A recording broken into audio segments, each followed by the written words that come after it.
Hi everyone, Pastor Joe. In our devotion for this week, we're in Matthew chapter 11, and I tried to think about how do I set this up? I'm not sure. It's going to sound shallow, but I'll try. So you've waited all year long for the Super Bowl. You've waited all year long for the World Series or for the Daytona 500. Maybe to have a grandchild. You've waited 10 years. But can you imagine waiting for something for 4,000 years and then all of a sudden it happens? And you're in the middle of it and you're wondering, is this for real? All right, we felt that. You've probably felt that at some event, whether it was the birth of a child or whether it was at a ball game or something. There was that moment where I can't believe I'm really here at this moment in time, in history, and get to be a part of this. This is what's going on in Matthew 11. And John, who we call him the Baptist, I don't think that's what his mama named him, but John's an interesting character. John grew up in a very, very solid biblical family. His dad was one of the leading priests in Jerusalem.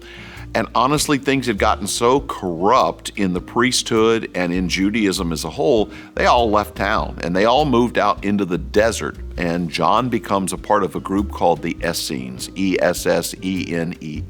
And they're the ones, honestly, that wrote the Dead Sea Scrolls. I believe with all my heart that some of the stuff we have, John actually wrote.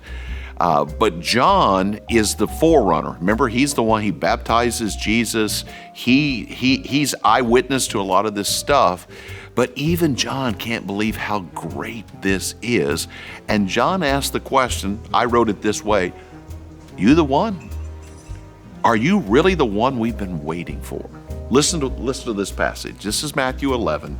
1-6. After Jesus had finished instructing his 12 disciples, he went on from there to teach and preach in the towns of Galilee. When John, who was in prison, he's actually in prison in the West Bank. I could take you to this place. It's outside of Bethlehem. When John, who was in prison there, heard about the deeds of the Messiah, he sent his disciples to ask them, are you the one? Are you the one that's to come, or should we expect someone else? And Jesus said, you go back and report to John what you hear and see. Tell John the blind receive their sight, the lame walk, those who have leprosy are cleansed, the deaf hear, the dead are raised, and the good news is preached to the poor.